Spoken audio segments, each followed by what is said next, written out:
നാട്ടുവർത്തമാനത്തിലേക്ക് വിശദമായി. കോട്ടക്കലിൽ നിർമ്മാണത്തിലിരുന്ന കിണറിൽ മണ്ണിടിഞ്ഞ് അപകടം. കുടുങ്ങിയ 2 തൊഴിലാളികളിൽ ഒരാളെ രക്ഷിച്ചു. മണ്ണിനടിയിൽ കുടുങ്ങിക്കിടക്കുന്നയാൾക്കായുള്ള തിരച്ചിൽ അവിടെ പുരോഗമിക്കുകയാണ്. നിർമ്മാണം നടക്കുന്ന വീട്ടിലെ പുതിയ കിണറിലാണ് മണ്ണിടിഞ്ഞത്. ജിഷാദ് അവിടെ നിന്നും ചേരുന്നുണ്ട്. ജിഷാദ്, ഒരാളെ രക്ഷപ്പെടുത്തിയിരിക്കുന്നു, മറ്റൊരാൾക്ക് വേണ്ടിയുള്ള തിരച്ചിൽ അവിടെ പുരോഗമിക്കുകയാണ്. എന്താണ് നിലവിൽ സാഹചര്യം? രജനി, കോട്ടക്കൽ കുർബാനയിൽ ചൊവ്വാഴ്ച രാവിലെയാണ് അപകടം നടന്നത്. കിണറിൽ കല്ല് പൊട്ടിക്കുന്നതിനിടെ മണ്ണിടിഞ്ഞ് വീഴുകയായിരുന്നു. പടവിലുണ്ടായിരുന്ന 2 തൊഴിലാളികളാണ് കിണറ്റിൽ അകപ്പെട്ടിരുന്നത്. ഇതിൽ അഹദ് എന്ന പറഞ്ഞ ആളെ ഇപ്പൊ അല്പസമയത്തിന് മുമ്പ് രക്ഷിച്ചിട്ടുണ്ട്. പൊട്ടിപ്പാറ സ്വദേശിയായ അലി അക്ബറിന് വേണ്ടിയുള്ള തിരിച്ച് നടന്നുകൊണ്ടിരിക്കുകയാണ്. നിർമ്മാണം നടക്കുന്ന വീട്ടിലെ പുതിയ കിണറിലാണ് മണ്ണിടിഞ്ഞത്. കിണറിന്റെ അടിവശം കല്ല് ഉപയോഗിച്ച് കെട്ടിപ്പടുക്കുന്നതിനിടെ മണ്ണ് ഇടിഞ്ഞു വീഴുകയായിരുന്നു. തിരൂർ പോലീസും അതുപോലെ തന്നെ ഫയർഫോഴ്സും ട്രോമാ കെയർ പ്രവർത്തകരും നാട്ടുകാരും ചേർന്നാണ് ഇപ്പോൾ രക്ഷാപ്രവർത്തനം നടത്തിക്കൊണ്ടിരിക്കുന്നത്. രഞ്ജിത്ത്, ജിഷാദാണ് അവിടെ നിന്നും വിശദാംശങ്ങൾ പങ്കുവച്ചത്. നിർമ്മാണത്തിലിരുന്ന കിണറിൽ മണ്ണിടിഞ്ഞു വീണ അപകടം. ഒരാളെ രക്ഷപ്പെടുത്തി, ഒരാൾക്ക് വേണ്ടിയുള്ള തെരച്ചിൽ ഇപ്പോൾ അവിടെ നാട്ടുകാരും ഫയർഫോഴ്സും ചേർന്ന് നടത്തുകയാണ്. അതിന്റെ ദൃശ്യങ്ങളാണ് പ്രേക്ഷകർ കണ്ടത്. ജിഷാദാണ് വിശദാംശങ്ങൾ നൽകിയത്. മറ്റൊരു വാർത്തയിലേക്ക് വരുമ്പോൾ, ഇടുക്കി നെടുങ്കണ്ടത്ത് റവന്യൂ ഓഫീസുകളിൽ കൂട്ടയവധി. സംഘടനാ സമ്മേളനത്തിനായി ജീവനക്കാർ അവധിയെടുത്തു. മിക്ക ഓഫീസുകളിലും നാമമാത്ര ജീവനക്കാർ മാത്രമാണ് ഹാജരായത്. മുന്നറിയിപ്പില്ലാതെ കൂട്ടയവധിയെടുത്തത് നാട്ടുകാരെ ബുദ്ധിമുട്ടിലാക്കി.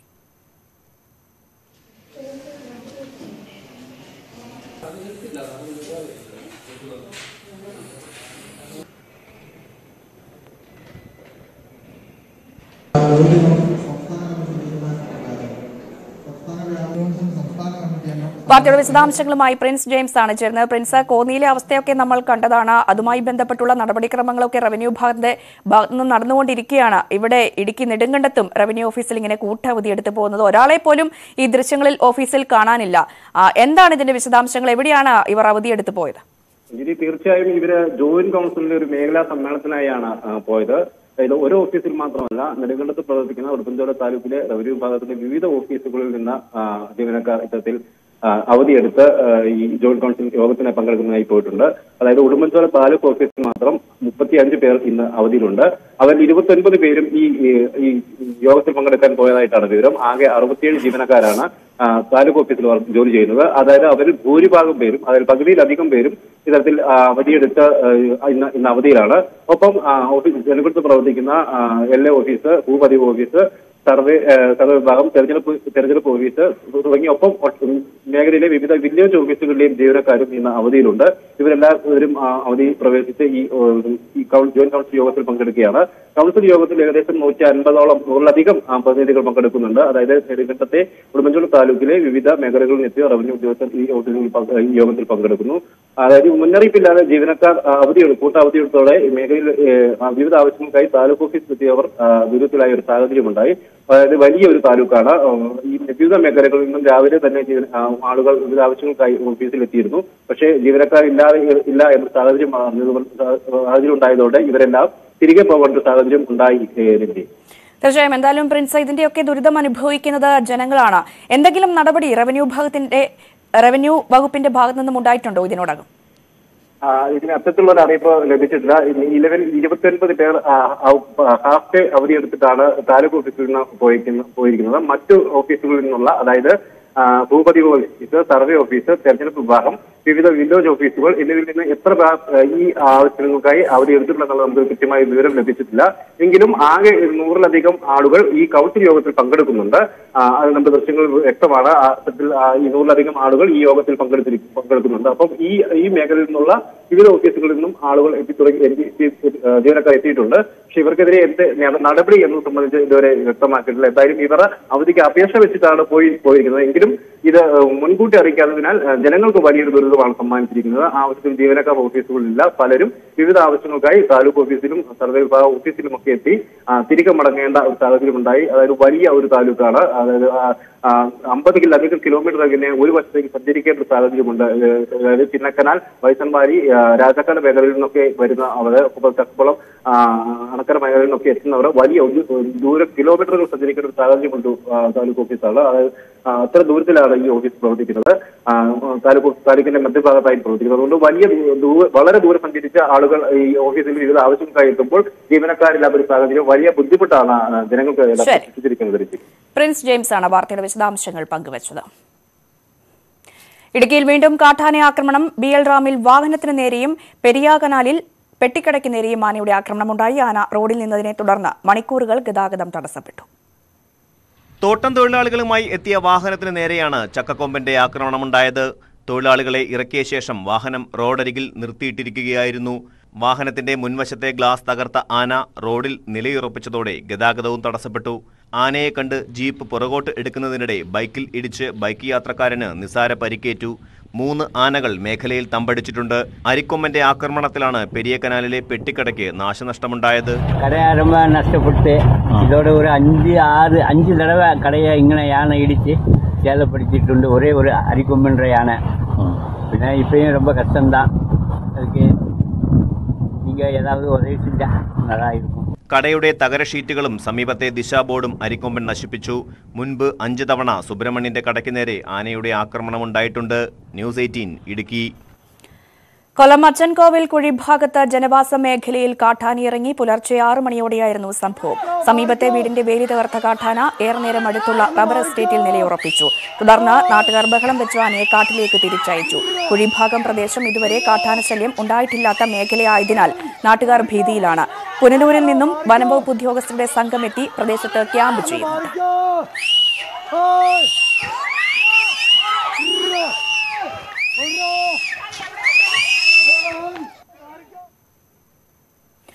കോഴിക്കോട് എളേറ്റിൽ പന്നിക്കോട്ടൂരിൽ കിണറ്റിൽ മരിച്ച നിലയിൽ കണ്ടെത്തിയ യുവാവിനെ തിരിച്ചറിഞ്ഞു. ഇയാള് ബീറ്റോറാച്ചുലിൽ അബ്ദുൾ റഹ്മാന്റെ മകൻ അൽ അമീനാണ് മരിച്ചത്. പോലീസിനെ കണ്ട് ഓടിയപ്പോൾ കിണറ്റിൽ വീണതാണെന്നാണ് നിഗമനം. ഞായറാഴ്ച രാത്രിയിലാണ് സുഹൃത്തിന്റെ വീട്ടിൽ നിൽക്കുമ്പോൾ പോലീസിനെ കണ്ട് അൽ അമീൻ ഓടിയത്. ഇന്ന് രാവിലെ ദുർഗന്ധം വന്നതിനെ തുടർന്ന് നാട്ടുകാർ പരിശോധിച്ചപ്പോഴാണ് മൃതദേഹം കണ്ടെത്തിയത്. കോഴിക്കോട് മരുതോങ്കരയിൽ ഇക്കോ ടൂറിസം കേന്ദ്രത്തിനടുത്ത് പുഴയോരത്ത് അനധികൃതമായി കെട്ടിടം നിർമ്മിക്കുന്നതായി പരാതി. മരുതോങ്കര ജാനകിക്കാട്ടിലെ സ്വകാര്യ വ്യക്തിയുടെ നിർമ്മാണ പ്രവർത്തനത്തിനെതിരെയാണ് പരാതി. ജാനകിക്കാട് ഇക്കോ ടൂറിസം കേന്ദ്രത്തിനടുത്തെ ചവറാമുഴി പുഴ തീരത്താണ് സ്വകാര്യ വ്യക്തി കെട്ടിടം നിർമ്മിക്കുന്നത്. പുഴയിൽ കോൺക്രീറ്റ് തൂണുകൾ നിർമ്മിച്ച് മണ്ണിട്ട് നികത്തിയാണ് നിർമ്മാണം. പുഴയുടെ നീരൊഴുക്കിന് ഇത് തടസ്സമാകും. നിർമ്മാണത്തിനെതിരെ പ്രദേശത്ത് വൻ പ്രതിഷേധമാണ് ഉയരുന്നത്. ഉന്നതരുടെ പിന്തുണയും ഭരണസ്വാധീനവുമുള്ളവരാണ് നിർമ്മാണം നടത്തുന്നതെന്നാണ് ആക്ഷേപം. എനിക്ക് പിന്നിൽ കാണുന്ന ഈ പുഴയുടെ സ്വാഭാവികമായിട്ടുള്ള ഒഴുക്കിനെ തടസ്സപ്പെടുത്തിക്കൊണ്ടാണ് നിർമ്മാണ പ്രവൃത്തി നടക്കുന്നത്. വലിയ കോൺക്രീറ്റ് പില്ലറുകൾ പുഴയിൽ പാറയിൽ ഡ്രില്ല് ചെയ്തുകൊണ്ട് അവിടെ സ്ഥാപിച്ചിട്ടാണ് ഈ നിർമ്മാണ പ്രവൃത്തി നടന്നുകൊണ്ടിരിക്കുന്നത്. വില്ലേജ് ഓഫീസറുടെ ശ്രദ്ധയിൽ ഇന്നലെ ആ വിഷയം പെടുത്തിയിട്ടുണ്ട്. അന്വേഷിക്കാമെന്നുള്ള ഒരു ഉറപ്പ് ലഭിച്ചിട്ടുണ്ട്. വരും ദിവസങ്ങളിൽ പ്രതിഷേധ പരിപാടികൾ സംഘടിപ്പിക്കാൻ രാഷ്ട്രീയ കക്ഷികൾ ഉദ്ദേശിക്കുന്നുണ്ട്. എന്നാൽ നിർമ്മാണത്തിന് പഞ്ചായത്ത് ഇതുവരെ അനുമതി നൽകിയിട്ടില്ലെന്ന് അധികൃതർ പറഞ്ഞു. ന്യൂസ് 18 വടകര. കൊല്ലം ചടയമംഗലത്ത് വാഹനാപകടത്തിൽ 2 വിദ്യാർത്ഥികൾ മരിച്ചു. പുനലൂർ സ്വദേശികളായ അഭിജിത്ത്, ശിഖ എന്നിവരാണ് മരിച്ചത്. ഇവർ സഞ്ചരിച്ച ബൈക്കിനെ KSRTC ബസ് ഓവർടേക്ക് ചെയ്യുമ്പോഴായിരുന്നു അപകടം. ഇന്ന് രാവിലെ ചടയമംഗലം നട്ടേത്തറ MC റോഡിലാണ് അപകടമുണ്ടായത്.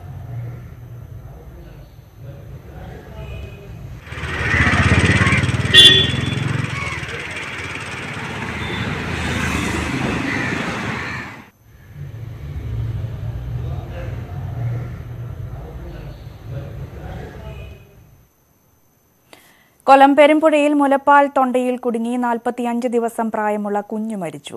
നിസാം അലീമ ദമ്പതികളുടെ മകൾ നിത ഫാത്തിമയാണ് മരിച്ചത്. കുട്ടിയെ കൊട്ടിയത്തെ സ്വകാര്യ ആശുപത്രിയിൽ എത്തിച്ചെങ്കിലും ജീവൻ രക്ഷിക്കാൻ കഴിഞ്ഞില്ല.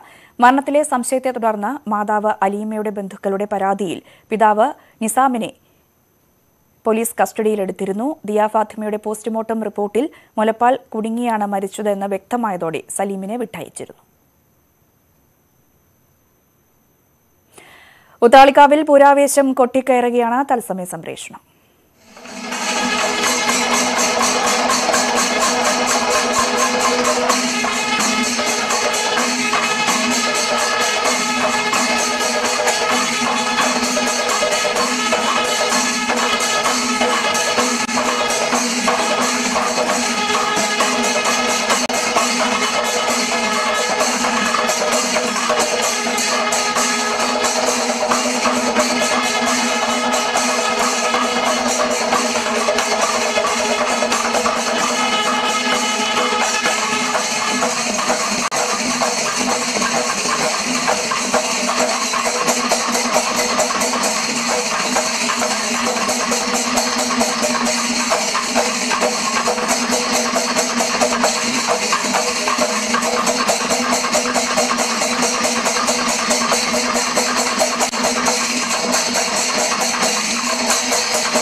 ഇടുക്കി ഏലപ്പാറ പഞ്ചായത്തിൽ നിരവധി സർക്കാർ കെട്ടിടങ്ങൾ ഉപയോഗശൂന്യമായി കിടക്കുന്നതായി പരാതി.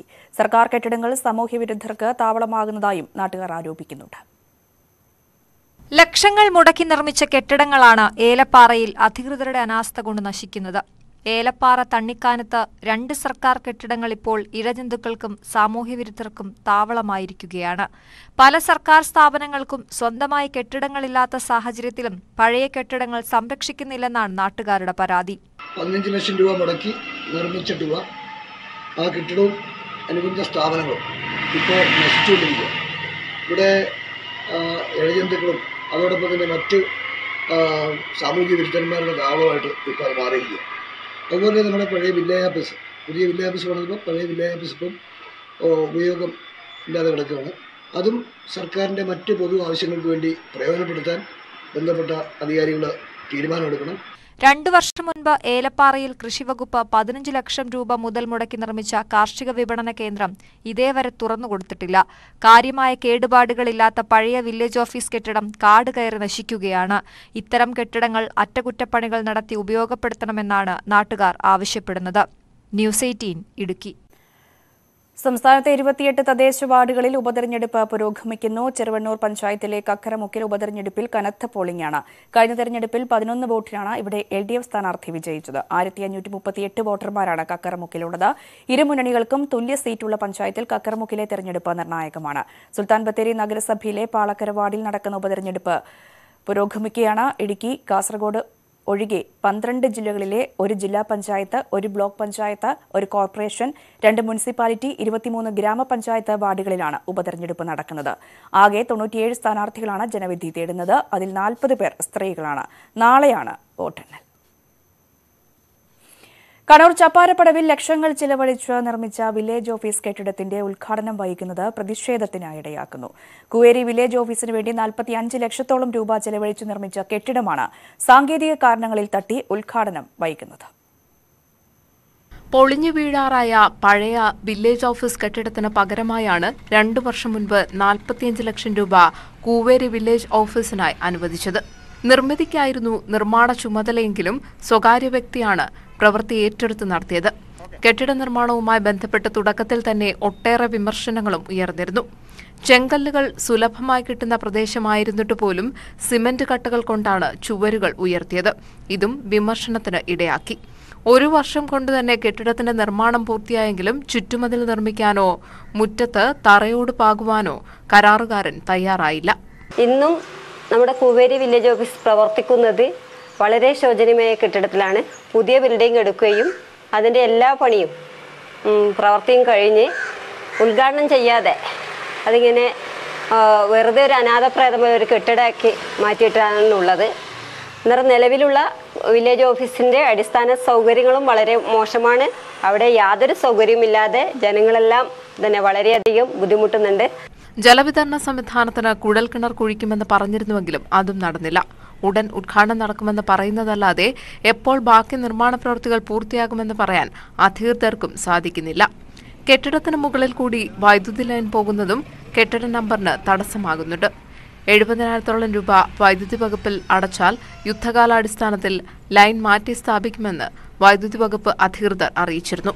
എന്നാൽ ഈ തുക അടയ്ക്കേണ്ടത് ആരാണ് എന്ന കാര്യത്തിൽ ഇപ്പോഴും അനിശ്ചിതത്വം തുടരുകയാണ്. ന്യൂസ് 18 ആലക്കോട്. കോഴിക്കോട് കൊടിയത്തൂരിൽ ഗ്രാമപഞ്ചായത്ത് അംഗത്തിന്റെ കുത്തിയിരിപ്പ് സമരം. റോഡ് പ്രവൃത്തിയുടെ ഭാഗമായി പൈപ്പ് പൊട്ടി കുടിവെള്ളം മുടങ്ങിയിട്ട് 3 മാസമായിട്ടും നടപടിയെടുക്കാത്തതിലാണ് പ്രതിഷേധം. ഗ്രാമപഞ്ചായത്ത് അംഗം ഫസൽ കൊടിയത്തൂരാണ് സമരം ആരംഭിച്ചത്. പിന്തുണയുമായി ഗ്രാമപഞ്ചായത്ത് പ്രസിഡന്റ് ഷംലൂലത്ത്, പഞ്ചായത്ത് മെമ്പർമാർ എന്നിവരും സ്ഥലത്തെത്തി. ട്രെയിനിൽ നിന്നും തെറിച്ചു വീണയാളെ RPF രക്ഷപ്പെടുത്തി.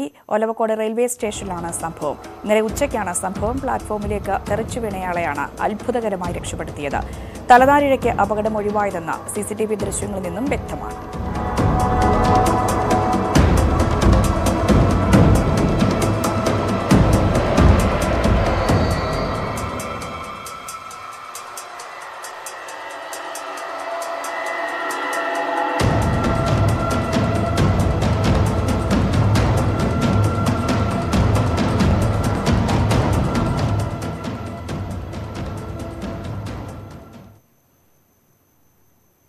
നാട്ടുവർത്തമാനം പൂർണ്ണമാവുകയാണ്. നമസ്കാരം.